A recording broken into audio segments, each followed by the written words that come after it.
po ni Pastor na sa kanyang pag-alis, ay merong team siya na iiwan sa kanyang mga preachers. Ano po ang team na yun? Natatandaan niyo po ba? Ano yung sinabi ni Pastor?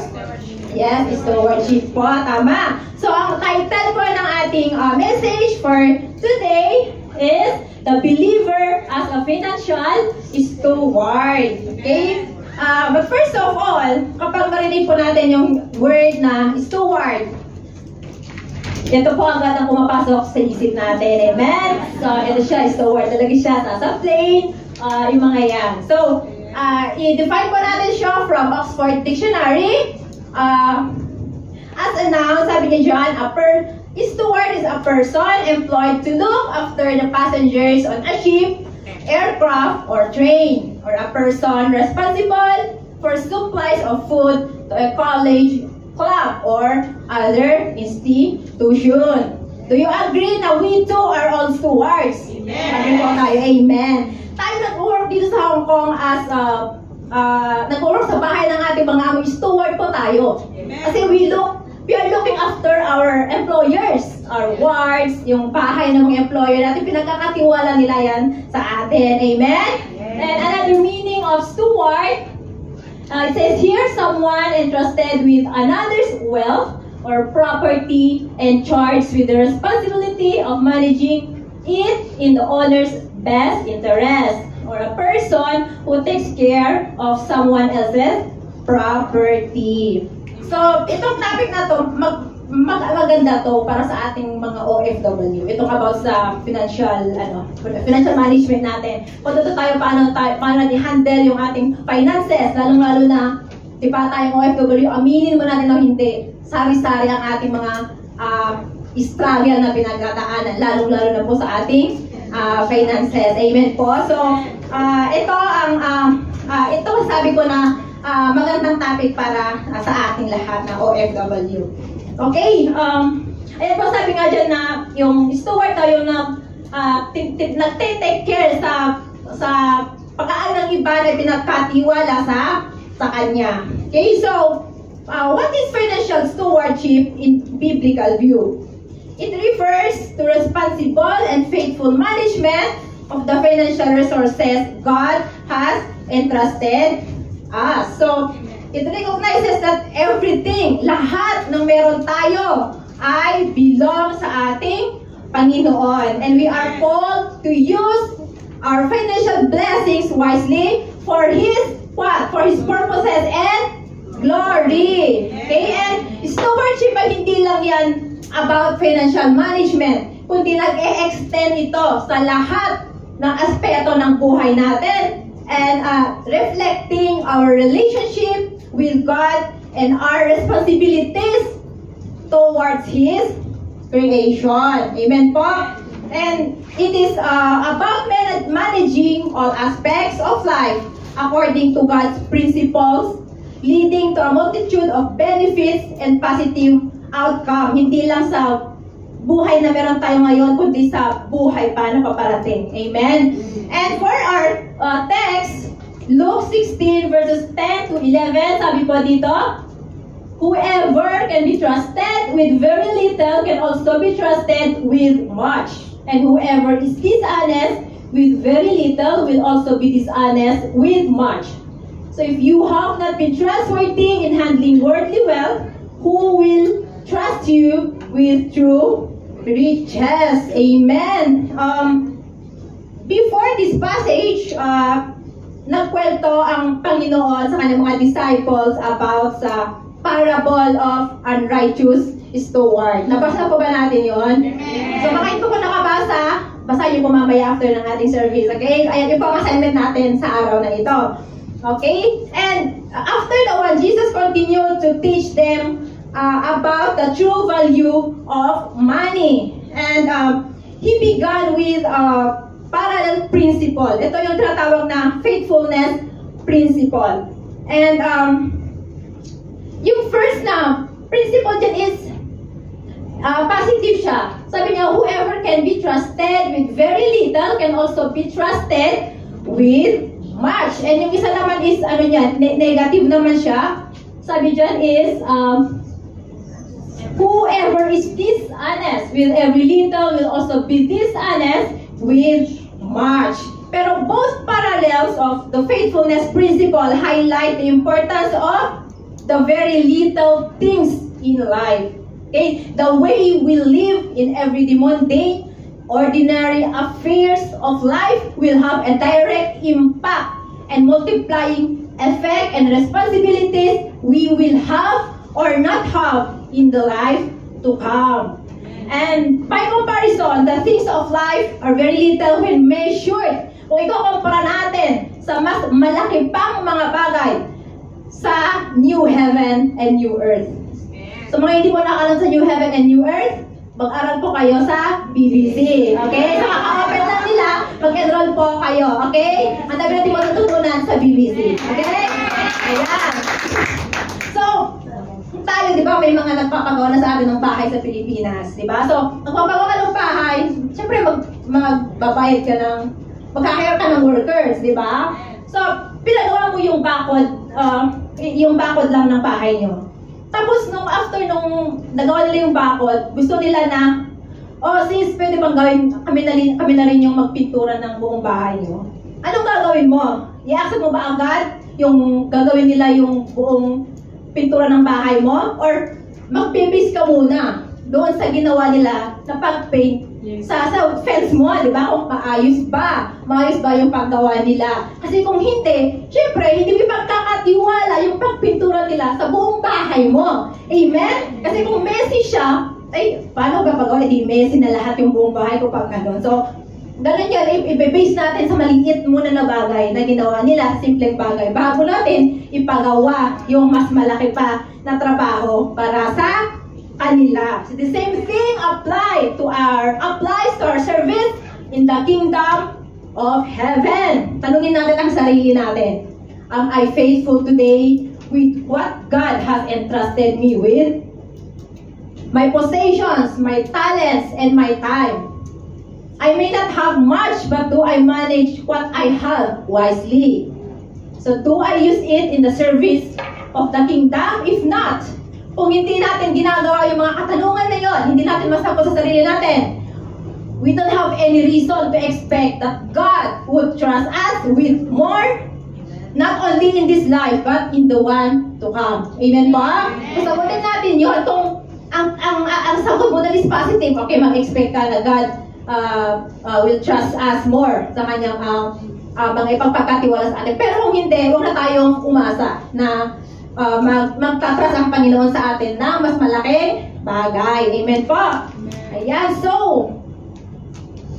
as believers, how can we be faithful stewards of our finances? Bilang mga believers, bilang mananampalataya ng ating Panginoon Jesus, paano tayo maging faithful na stewards ng ating mga finances? Number 1, sabi dito, hardworking earner. In Proverbs 10:4, sabi dito, lazy hands make more poverty, but diligent hands bring wealth. Ano ba yung diligent? Ito yung masikap o mas masipag na magtrabaho. Ito, nahabol yung pera. Tayo naman nagtatrabaho para kumita, di ba? Kumita ng pera. So may nabasa ako, sabi niya doon, if you don't have enough money, it is because you're not working hard enough. So, merong survey doon sa US noong 2015, doon sa mga, nag-raise siya ng 15%, doon sa mga men ages 30 to 50 with disability, na nag-raise yung percentage ng mga walang trabaho. Paano sila nagsusurvive? Mostly, binubuhay sila ng kanilang nanay. Binubuhay sila ng kanilang asawa, ng kanilang girlfriend. Ganon. At anong ginagawa nila? Nanonood lang ng TV, natutulog, naglalaro, biniblame nila yung iba doon sa nangyari sa kanilang buhay. Ayan. But this proverb, however, is not about having no job, nor it is about other reasons for poverty, such as illness or natural disasters or oppressions. It is about how one does a job. with a lazy hand ba or with diligence? Yung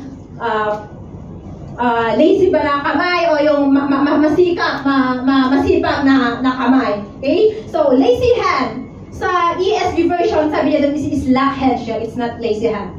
So, a person works carelessly. Yung meron daw lazy hand or slack hand, he works carelessly, sloppily, and yes, a little deceitfully.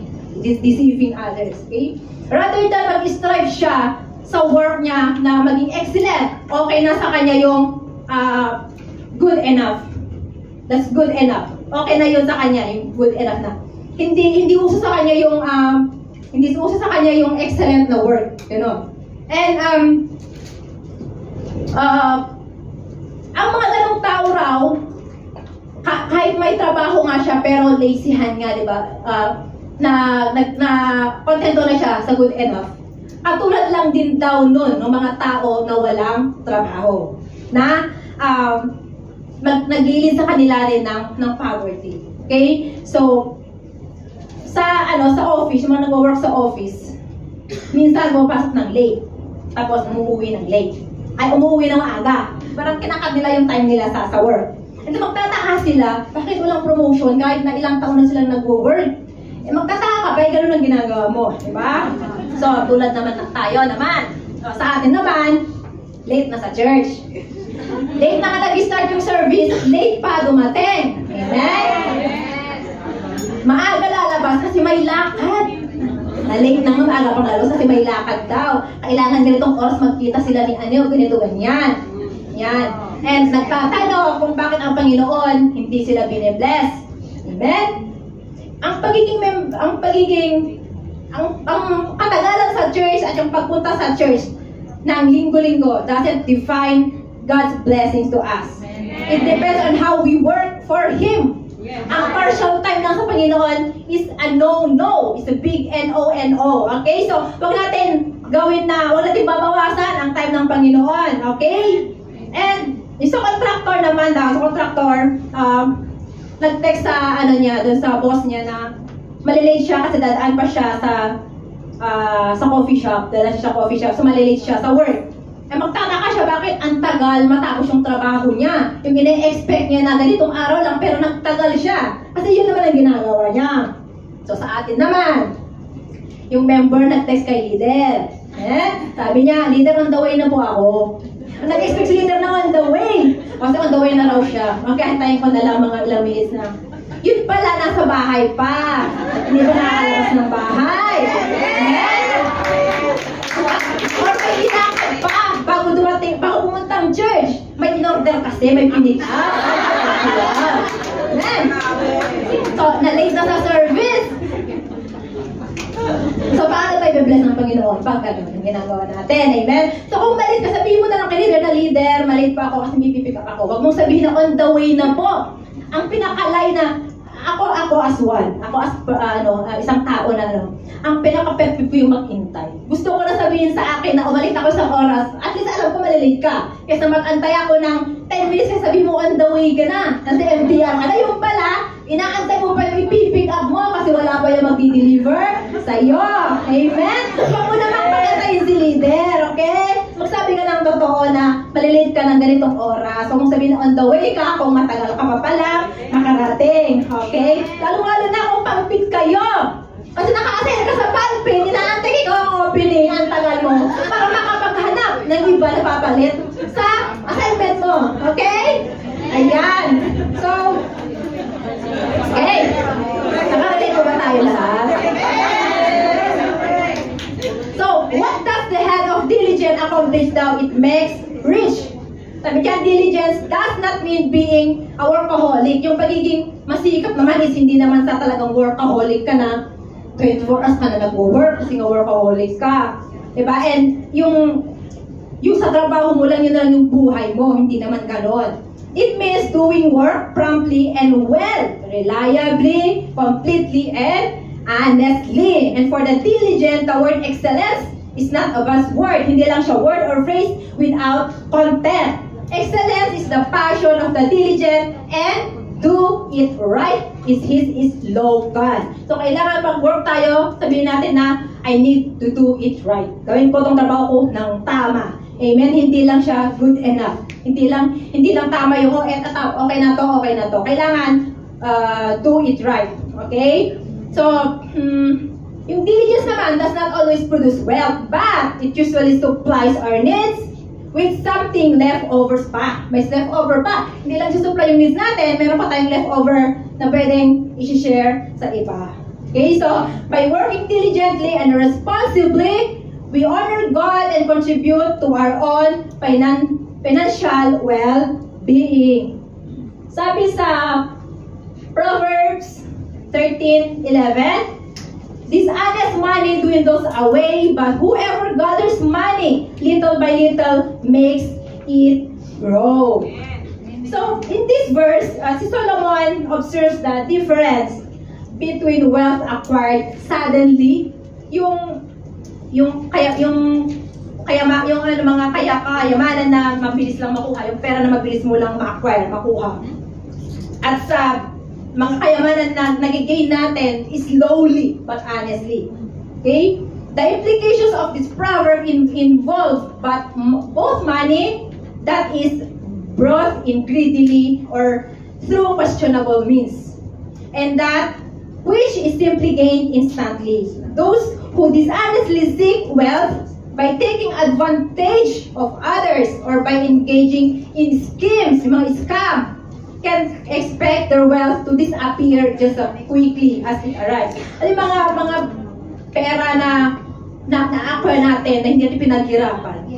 Madaling nawawala yan, hindi yan nagtatagal sa atin. Kasi hindi natin yung pinaghirapan. Hindi mo yung paano i-spend kasi hindi mo naman pinagpaguran yung mga yun.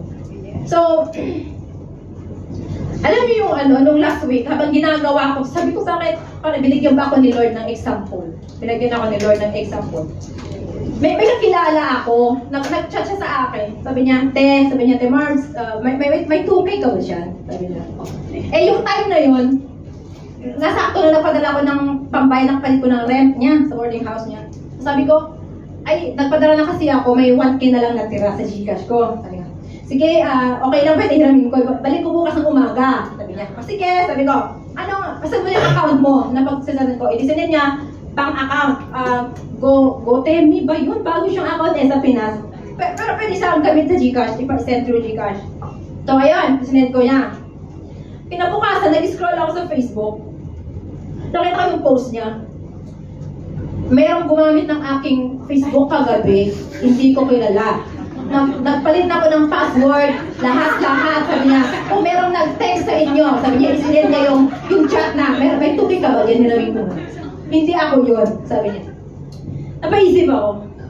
Pinagsipan ko muna, parang, in-absorb ko. Hindi ko na sinad.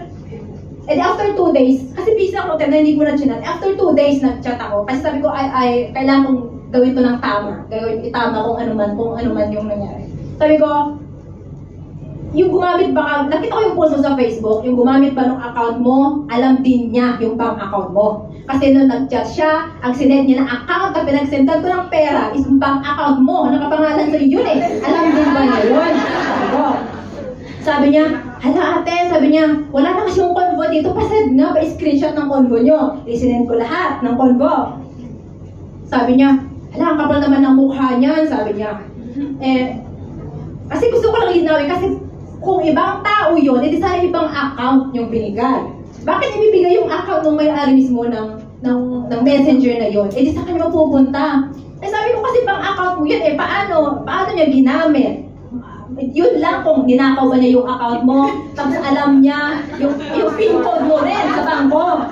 Sabi ko sa kanya, sabi niya, sige te, sabi itawag ko sa GoTemi Bank. Sabi niya, hindi tinawagan niya, chinend pa niya sa akin yung chat nung GoTemi Bank. Hindi raw nila mai-reimburse yung pera na sinend ko from Gcash. Ang gawin ko raw, tawag ko si Gcash ang tatawag sa GoTemi Bank. Sabi ko, magpapaka-stress pa ba ako dito? Sabi ko, gusto ko lang linawin yung nangyari. So, it's whether na siya ba talaga yon or may ginawa lang siya na mga ganung bagay.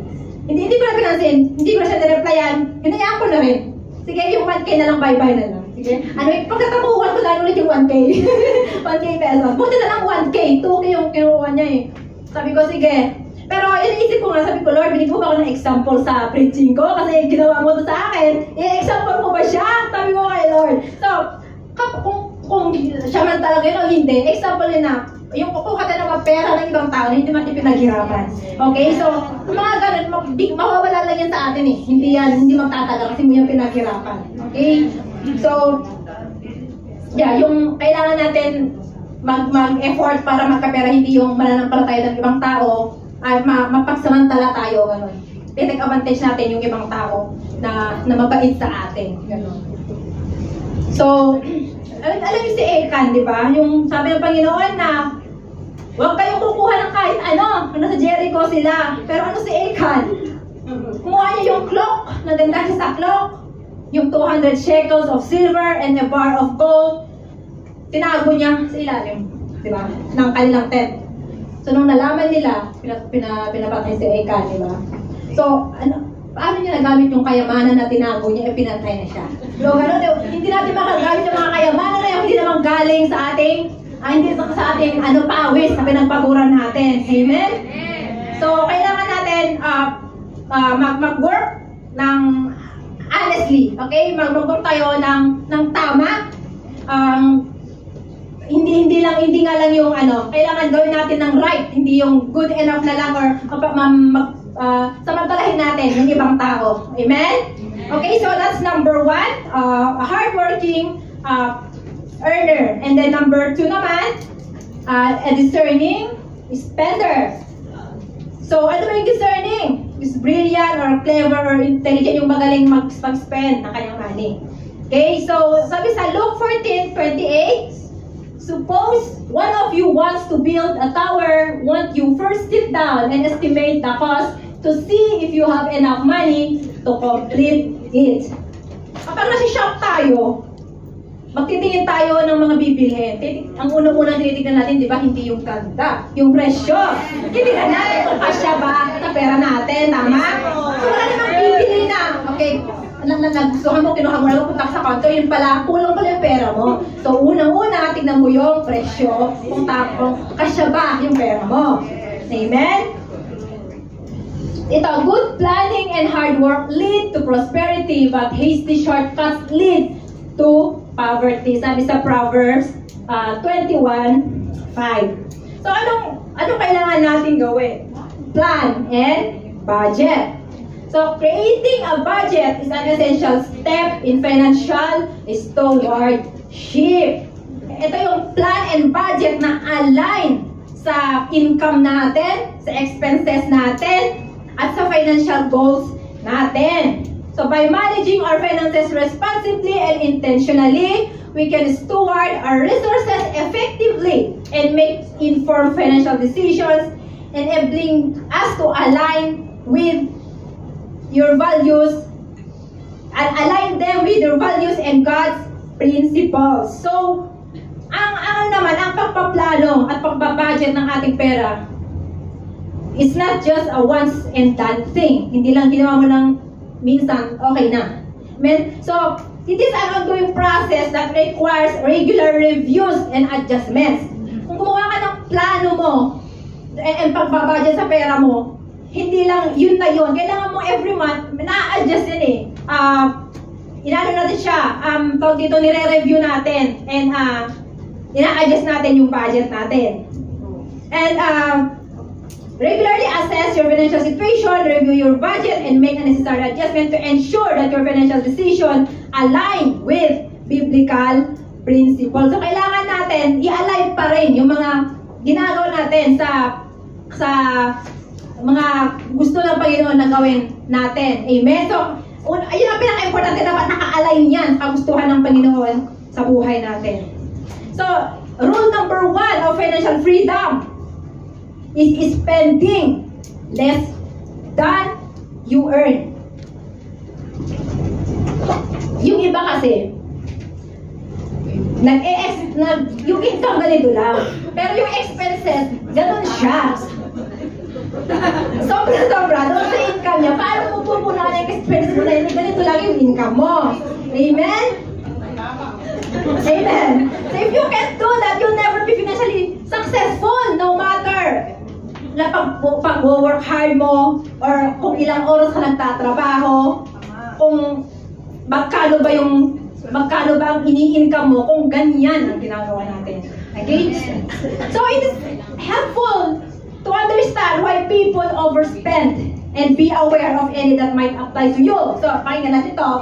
Baka merong applicable sa inyo sa mga ito. Okay? So, isa, keeping up with the Jones. Ito, psychology plays a big role in our spending habits. We want to feel as successful or more successful than those around us. We spend a lot of money to keep that image, yung pakitang tao. Na bibili ka ng bagay para ipakita mo na nasa abroad ako, nasa Hong Kong ako, may ganito ako. Kaya mong bumili ng ganito. So, bumibili ka na hindi mo naman kailangan ng mga panahon ngayon. Bibilihin mo siya kahit wala ka ng pera para lang ipakita na, oh, this is me, I'm here, working in Hong Kong, may ganito ako. Kahit naman na pag-uwi mo ng bahay, tinago mo na kasi hindi mo naman kailangan. Para show off lang siya. Doon. So, meron bang ganon sa atin? Mano? Di ba counting the chickens before they hatch? Ano ba yun? It is spent before it's received, and it's not often not as much as was expected nor received than that when expected. Nag-expect tayo ng bonus.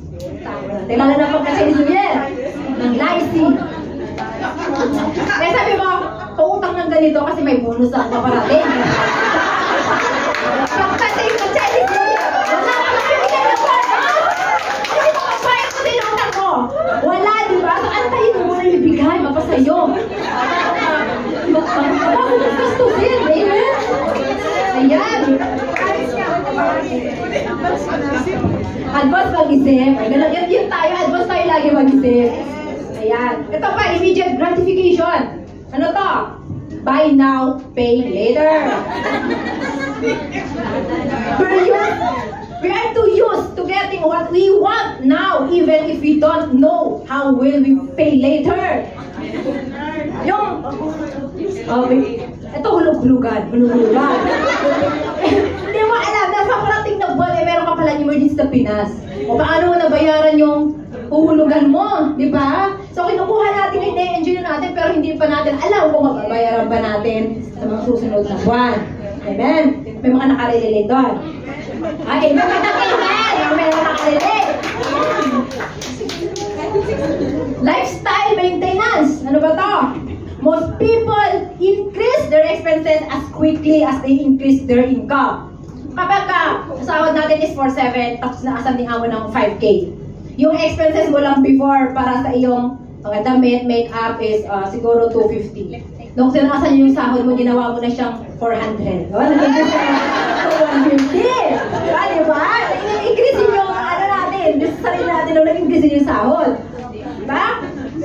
So, kapag nasanay tayo sa mga ganong bagay, mahirap siyang ikat. Mahirap na yung i-stop. May nakakaliba kayo, may mga ganun na kapag nakasanayan mo na, kahit na gusto mong gawin, gusto mong iwasan, mahirap na siyang iwasan. Okay, so huwag natin sanayin na ganito tayo. Amen? Ito pa, ito nakaka-relate din ako dito. Can't say no.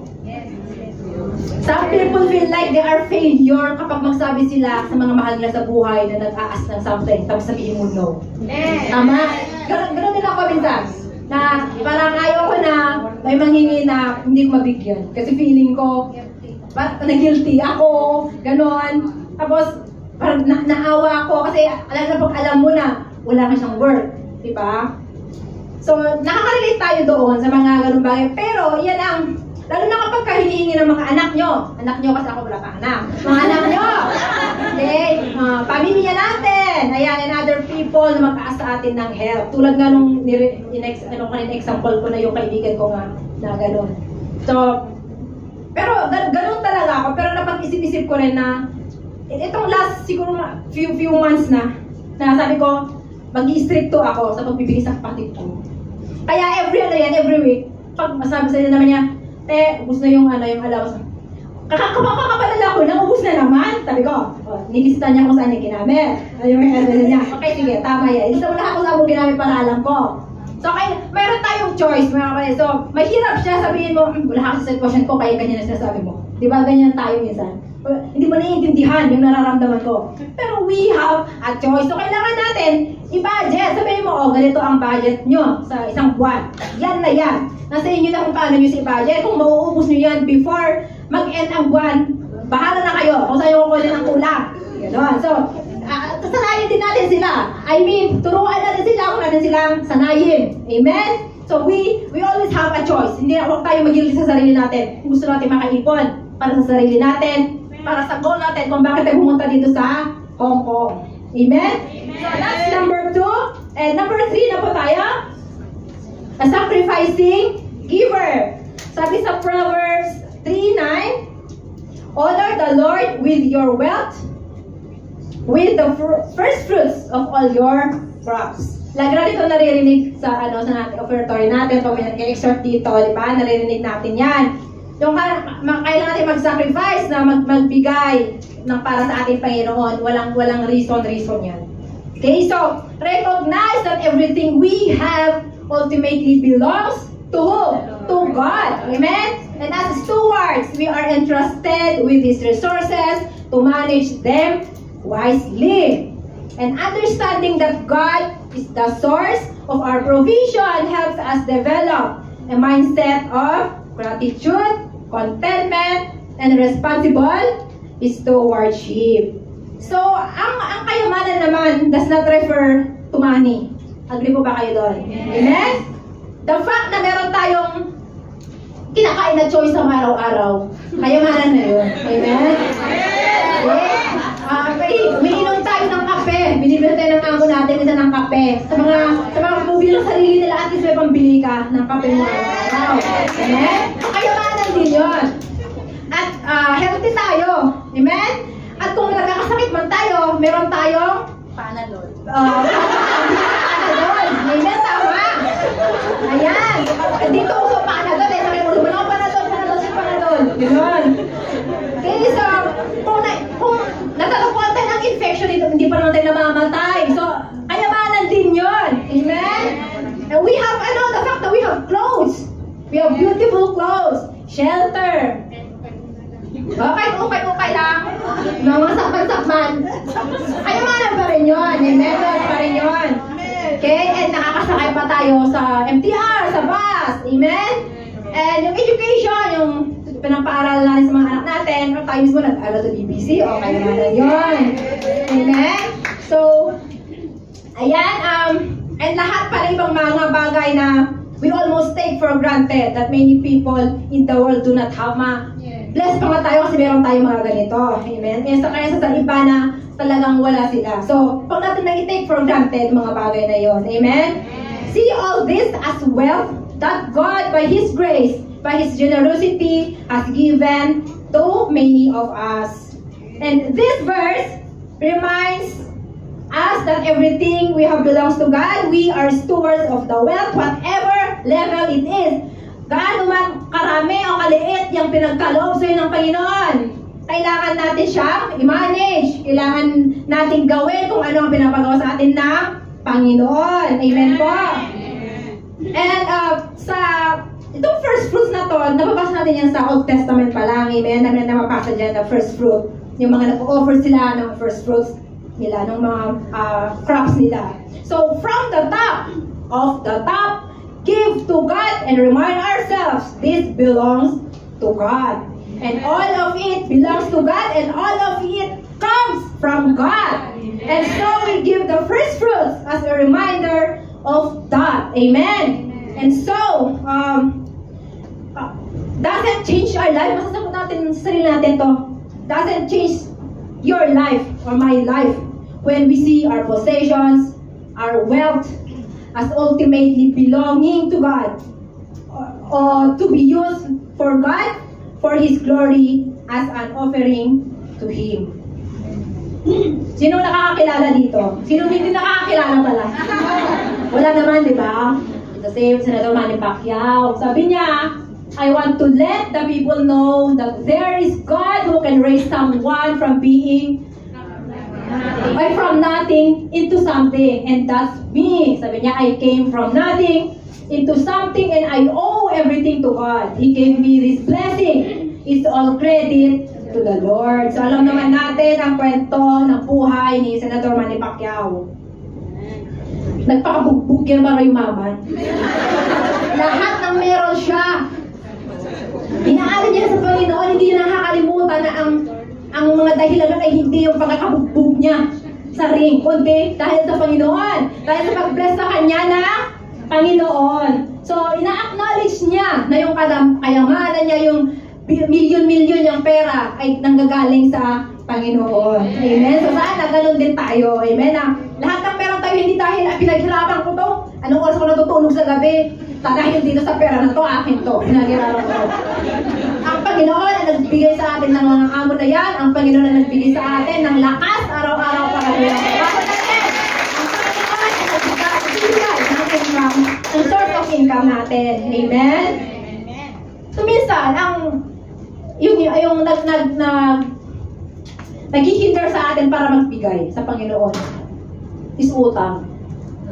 Okay, utang. Death, bakit may mga nag-e-ehem dyan? Death can hinder your ability to be a faithful steward of your finances. Strive to reduce and eliminate debt by committing to a debt-free lifestyle. This may require adjustments to your spending habits and a commitment to live within the boundary of your income. Nung ginagawa ko to, nag-iisip ko, meron pa akong pinag-uutangan na hindi pa nababayaran. Kasi mag-freeze ako eh. I-freeze ko yung utang eh. Hindi nag-scroll ako sa Convo. Nag-backlit ako dun sa mga parang possible na tao na baka nahiraman ko before, na nakalimutan ko, hindi ko nabayaran. O, tama, may isa. Hindi sana na-brush na ako ngayon. Hindi ko merong isa ako nakita, hindi ko pala nababayaran. So, binayaran ko na siya agad. Diba si Victoria? Kasi nakalimutan ko, hindi rin pinaalala sa akin. Siguro mag-iyaman hindi niya ako pinaalalahanan eh. Binayaran ko siya. Nalala ko din yung load ko kay Sis Marisa. Hindi ko pa nabayaran. Binayaran ko na rin siya. Kasi baka i-brush niya ako ngayon kung hindi ko pa siya nabayaran. Binayaran ko yung load ko na load sa kanya. So, wala na akong utang sa kanya na load. So, etong mga utang natin naghihinday talaga sa atin. Aminin natin na hindi totoo to. Kaya tayo hindi nakakapagbigay sa Panginoon. Hindi natin nagagawa yung responsibilidad natin sa Panginoon. Dahil may binabayaran tayong utang. Hindi na kasya yung ibibigay natin tithes para sa Panginoon. Hindi mo naman pwedeng tawaran. Lord, pwede ba yung tithes ko sana is 470, pwede ba akong gawin muna, Lord, ngayon na 350 lang?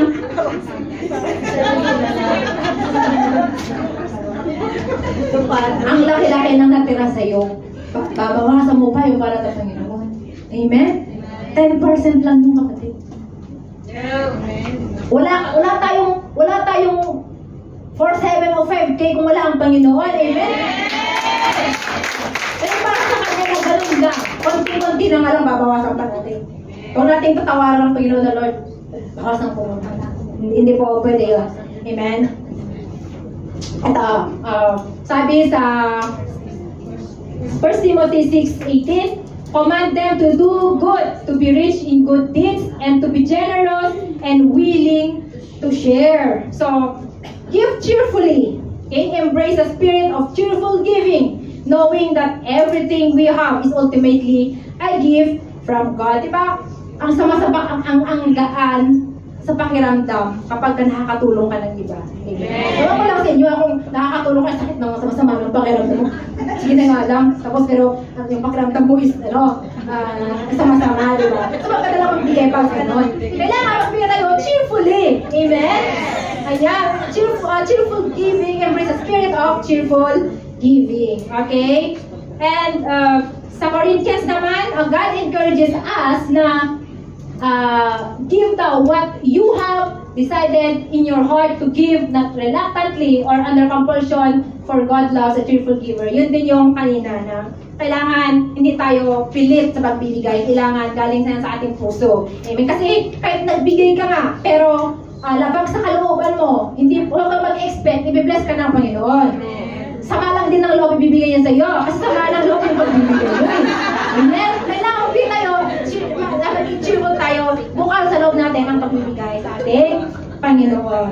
Okay? So, cultivate a generous heart. Intentionally look for opportunities to practice generosity. By aligning our financial decisions with God's purposes, we demonstrate our trust in Him and His provision. So this includes giving generously, supporting the work of the church. Yun na yun sa pagtatize natin. Kasi dahil sa tithes natin, nabubuhay ang church natin. Amen? Kakatapos lang nung ating yearly yung meeting na present yung funds natin. So kung hindi tayo nagbibigay buwan-buwan, nasa park na tayo nag-church kasi wala tayong pambayad ng renta. Amen?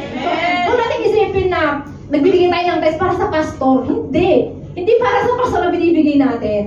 Para sa maintenance ng church natin. Amen? So, kung ayaw natin na doon tayo sa park mag-church, kailangan mag-help tayo sa church natin, sa pangangailangan ng church natin, bayad ng ilaw, tubig, kasi tayo, umiihi tayo dyan, o may gumagamit ka ng tubig. May ilaw tayo dito, napapayaran yan. Amen ba? And,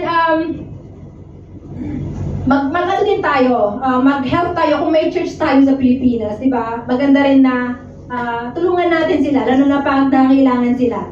Amen? Yung konting bagay lang na pwede natin i-help sa church natin.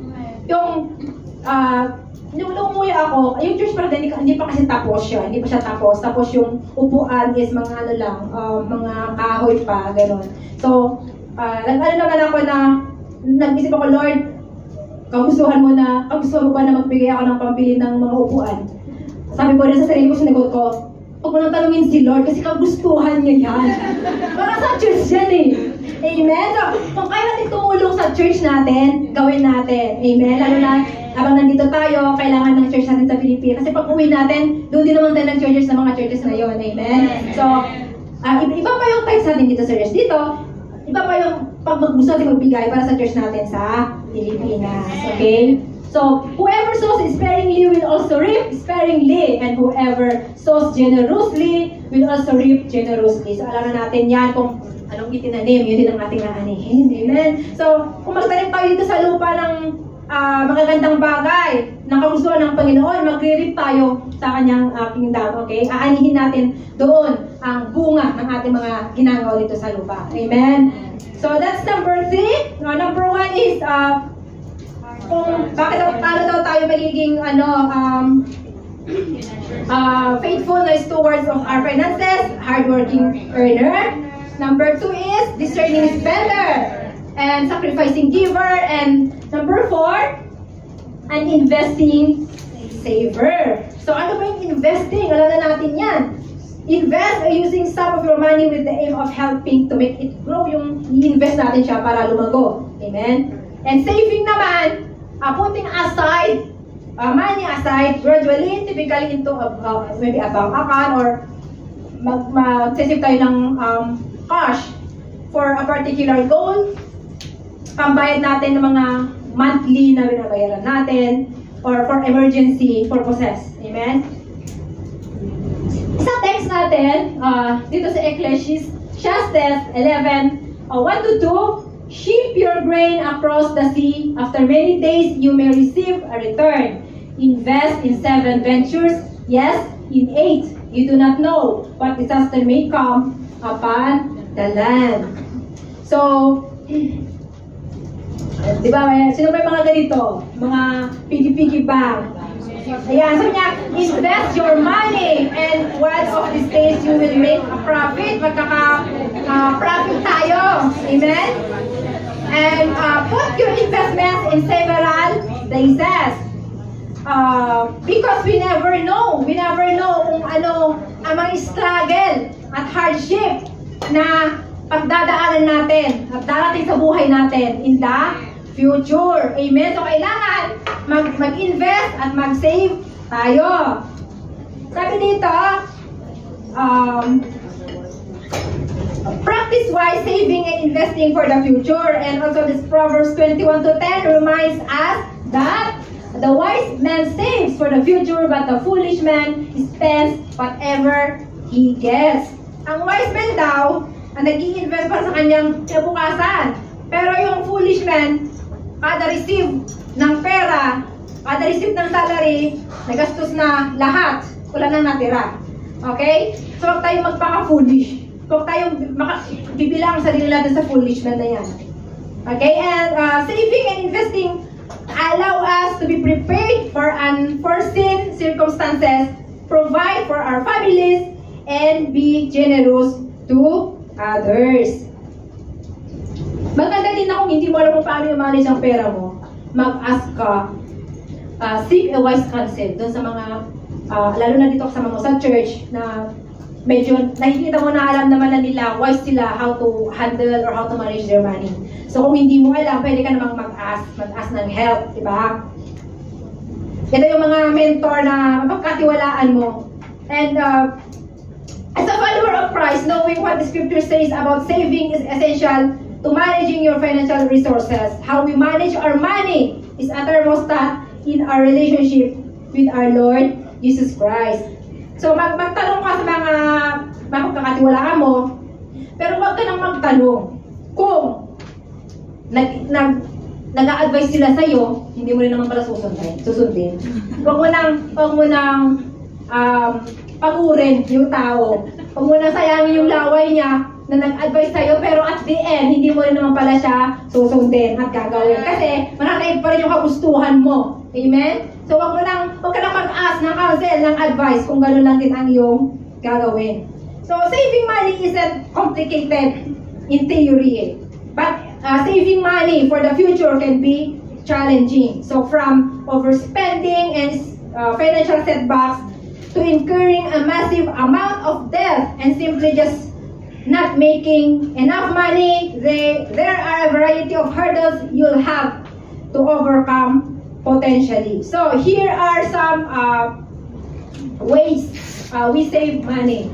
So may mga ways tayo kung paano mag-save ng money. Number 1, plan for your future. So planuhin natin yung future natin. So ano ba yung dapat natin planuhin sa future? Emergency funds, di ba? Lagi dito sinasabi ni Pastor yung retirement. Kung magre-retire tayo, meron kayong pera na bubuhay sa atin. So ano ang sagot doon? SSS. Diba? Yung mga mag-i-invest tayo sa mga pwedeng pag-investan. Yung mga SSS para meron tayong pension pagtanda natin. Kaya hindi na tayo mag-work, may pension tayo. Amen? And yung para sa mga pinag-iipunan natin, yung mga para sa bakasyon, mga gusto mag-bakasyon. Nag-iipon, pang bakasyon natin, mag-ipon tayo ng ganito. Ayan? And yung larger mga purchases na gusto nating bilhin. Okay? Pangalawa, be diligent daw. Saving for your future doesn't happen by accident. Hindi aksidente ang pag-save para sa future natin. Amen? You do not only need to make a plan to save for the future. But you have to work your plan consistently. Huwag lang plano ng plano. Huwag lang drawing ng drawing, hindi mo kinukulayan. Amen? Kung planuhin mo, dapat gawin mo siya. Kung gusto mong mag-save ka. Amen? So, kailangan natin i-cut yung expenses natin. Bawasan natin yung mga expenses natin. And, number 3, save consistently. Hindi lang nag-save ako ngayong buwan, the following 6 months, wala na. So, paano ka makakaipon? Ganon, di ba? So, ang pag-iipon naman is hindi biglaan eh. Dahan-dahan. Kung ngayon, naglagay ka sa bank account mo, kahit sabihin mo na lang 500 muna. At sa next month, medyo, nabawasan kasi yung pinagkakasusan mo, o meron nadagdagan siya ng 100, 200, naging 700 na, hanggang naging 1K, gano'n. So, kung natin madaliin, kasi kung madaliin natin yung biglaan na malaki, tapos sa susunod na buwan, wala ka na naman na palang ilalagay, i-save, di ba? So, mas maganda yung dahan-dahan, pero consistent ka na naglalagay, na nag-iipon. Amen? So, ganun po yung mga some ways na na pwede nating gawin para makaipon tayo. So, let us allow these biblical principles to guide our financial decisions and shape our perspective on money and possessions. So, as we seek to be faithful stewards, may we honor God. I-honor natin ang Panginoon. Amen? And bless others and experience the peace and freedom that come from aligning our finances with God's wisdom. So, wag natin yung plano natin is yung mga kagustuhan na natin. Kailangan yung plano natin sa ating finances kung paano natin i-manage is mag-base tayo sa kagustuhan ng Panginoon. Amen? Kasi lahat nga na meron tayo, hindi sa atin yan. Lahat yan ay galing sa Panginoon at lahat yan ay pagmamayari ng ating Panginoon. Tagapangalaga lang tayo. Amen? Nang pinagkatiwala sa atin ng ating Panginoon. So remember, financial stewardship is not just about accumulating wealth, but about using our resources to advance God's kingdom and bring glory to His name. Amen? So be a good steward today of your, not just your time, not just your talent and possessions. So Jesus says that only if we prove trustworthy with the worldly wealth, kung makita ng Panginoon na trustworthy tayo sa mga makamundong kayamanan na binibigay sa atin ng Panginoon, ano mangyayari? God i-entrust pa niya sa atin yung mas malalaki pang bagay. Amen? Mas malalaki pang bagay. At yun ay yung totoong kayamanan. Yung riches in the life to come. Okay, so, wag tayong petiks lang. Wag natin, yung iisip natin na today, yung nangyayari today doesn't matter. Okay? Kasi, how we live our life today will impact our eternity. Amen? So, lahat ng ginagawa natin ngayon, ang bunga niyan, aanihin natin. Yes. Kapag wala na tayo dito sa mundong ibabaw. Amen po? So, ang last na line na iiwan ko po sa lahat, worship with your wealth. Worship natin ang Panginoon gamit ang ating kayamanan. Ang kayamanan na pinagkatiwala niya sa atin. Amen po? But, may malaking but dito. Do not worship your wealth. Yes. Amen. So, worship with our wealth, but do not worship our wealth. Okay? Ang i-worship natin, ang pinanggalingan, ang resources ng wealth na yan. At iyan ay nanggagaling, walang iba kundi sa ating Panginoong Jesus. Okay. Let us all stand. Yes, Lord. Hallelujah. Hallelujah. Mga kapatid, bilang OFW, marami tayong struggle sa buhay. Meron tayong kanya-kanyang kwento. Lalong-lalo na tungkol sa ating finances. Kung paano i-manage ang mga income natin. Kung bakit wala tayong ipon. Kung bakit ilang taon na tayo dito pero hindi pa tayo nakakaipon. Hindi tayo makauwi-uwi kasi nga wala pa tayong budget sa ating pag-uwi. Sinasabi ng Panginoon sa atin, mayroong paraan para tayo ay makaipon. Kailangan lang natin lumapit sa Panginoon. Kailangan natin ng guidance ng Panginoon on how to manage the wealth na pinagkatiwala niya sa atin. We have a choice, kapatid. Kung gugustuhin natin, there is always a way. Pero kung ayaw naman natin, maraming paraan yan, maraming dahilan. Pero sabi ng Panginoon, huwag na tayong magdahilan. Ano mang reason mo, bakit hindi tayo nakakaipon, magagawa natin din ang paraan. Just trust the Lord sa ating mga finances. Unahin natin ang para sa Kanya kasi wala tayo dito, wala tayong mga source of income kung walang ating Panginoon. Hindi yan dahil sa pagtatrabaho natin, Hindi yan dahil sakripisyo natin, kundi dahil yan, kapatid, sa biyaya ng ating Panginoon. I-acknowledge natin na siya ang source ng lahat-lahat ng meron tayo. At ibalik natin kung ano ang nararapat sa Kanya. Kasi kung nakikita ng Panginoon na tayo ay tayo mapagkakatiwalaan sa maliit na bagay na pinagkaloob sa atin, ibe-bless pa tayo, ipagkakatiwala pa niya sa atin ang mas malaki pang bagay.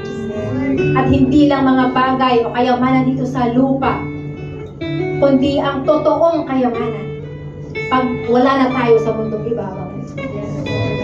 Kapatid,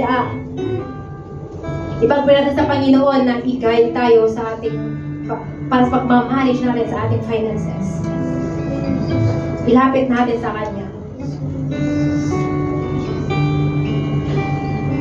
Lord, we thank you, O God, for everything that you have done in our lives. We thank you, O God, for all the blessings, O Lord. We acknowledge that you only, O God, the source of all this na meron ka na ngayon, Panginoon. Kami, Lord, ay nagpapakumbaba, humihingi ng kapatawaran kung minsan naiisip namin na kami, dahil sa pagod namin, dahil sa trabaho namin, kaya kami nagkakaroon ng income, na hindi namin naisip na lahat ng ito ay pag-aari mo at pinagkatiwala mo lamang sa amin. Forgive us, O God, and help us, O Lord, guide us on how to manage, O Lord. Teach us. Ikaw ang sumama sa amin na i-manage ang mga kayamanan na ito, Lord, na pinagkatiwala mo sa amin. We are just a steward of this wealth, O God, that you have entrusted us. Tulungan mo kami, Lord, and pakita mo sa amin, Lord, kung paano namin magagawa ng tama ang trabaho na iniwan mo sa amin, ang pinagkatiwala mo sa amin. At nang makasave kami, Lord, makaipon kami sa aming pagtatrabaho dito sa Hong Kong, hindi kami forever nagtatrabaho dito, Lord. We want to go home na meron kaming ipon na kahit na ilang taon na kaming magpahinga from those many years na pagtatrabaho, na pagod, magpapahinga kami, nakampante kami kasi may laman ang aming mga bank account. Dahil yun, Lord, sa iyong pinagkatiwala sa amin, at dahil yun, Lord, sa guidance mo, at dahil yun sa pagtulong mo sa amin para magawa namin ito. Lord, help us, O God. Ikaw ang manguna sa amin, Lord. Light up our minds, O Lord. Ipakita mo pa sa amin at ilawan mo ang isip namin para makita namin at malaman pa namin kung paano kami makakapag-save, O Lord. Paano namin magagawa ng tama, paano namin, Lord, i-manage yung pinagkatiwala mo sa amin na kayamanan. And we thank you, O God, for always, Lord, na pag-bless mo sa amin, though we are not worth it, O Lord. We are not worthy, O God, of all your blessings, pero nandiyan ka pa rin, O Lord, na hindi kami pinababayaan.